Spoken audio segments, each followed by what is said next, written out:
Hey guys, Dr. Israetel here for Renaissance Periodization, talking about supplements today, just the basics. So for body composition change to occur, we need some key ingredients. We need to make sure that our diet is right, our training is right, lifestyle variables such as sleep and stress are correct, and also supplements have to be thrown into the equation.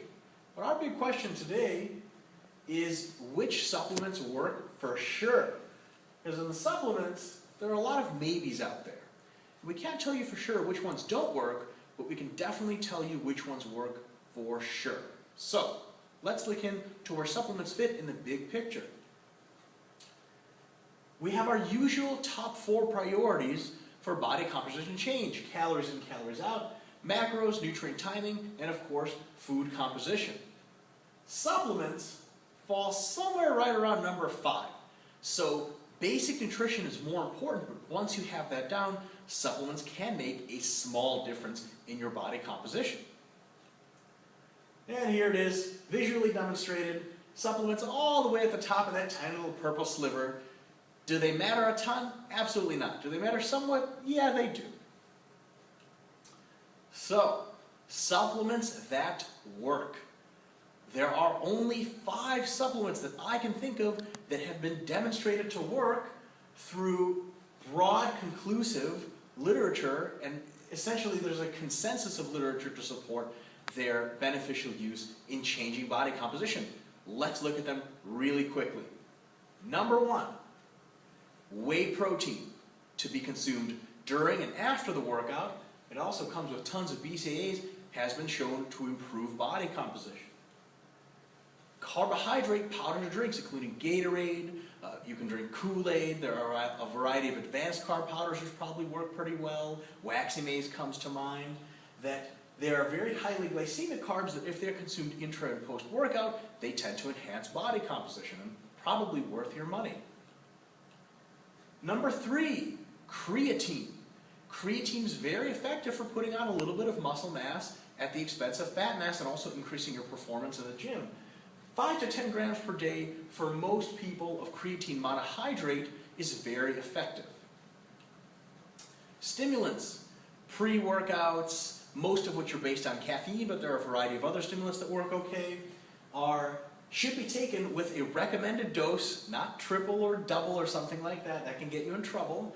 And usually they work well for pre-workouts to get you good energy in the gym, or if they're taken throughout the day, they can help stifle appetite to some extent and keep your energy up, especially on a low-calorie diet.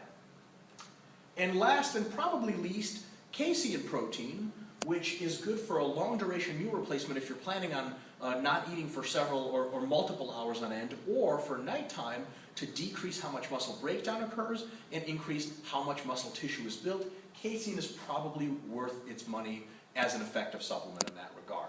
So, those are all the supplements out there on the market that we know for sure work. They have lots of literature to back them up. However, there are a couple of other supplements that are worth mentioning as potential good supplements to look at.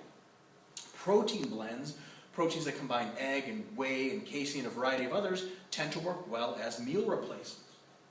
Leucine and beta-alanine as powders by themselves added to daily consumption may actually show some promise in the literature, but it's too early to tell from where I'm sitting if they're worth sort of investing your time and money into.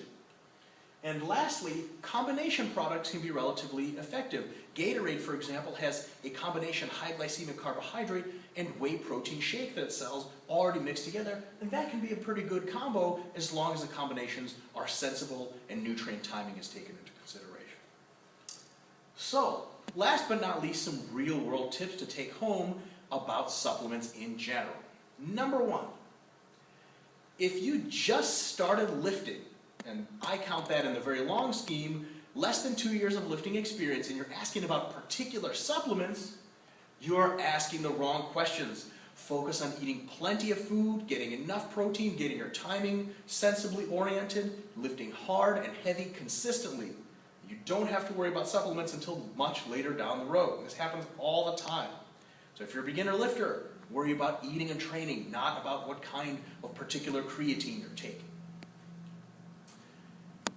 And when you're shopping for supplements, find a quality brand you can trust of just the basics. A basic whey protein, a basic casein product, a basic carb powder. Stick to that. No need to get into the fancy mixes. You can if you want to, but it might not be worth your money.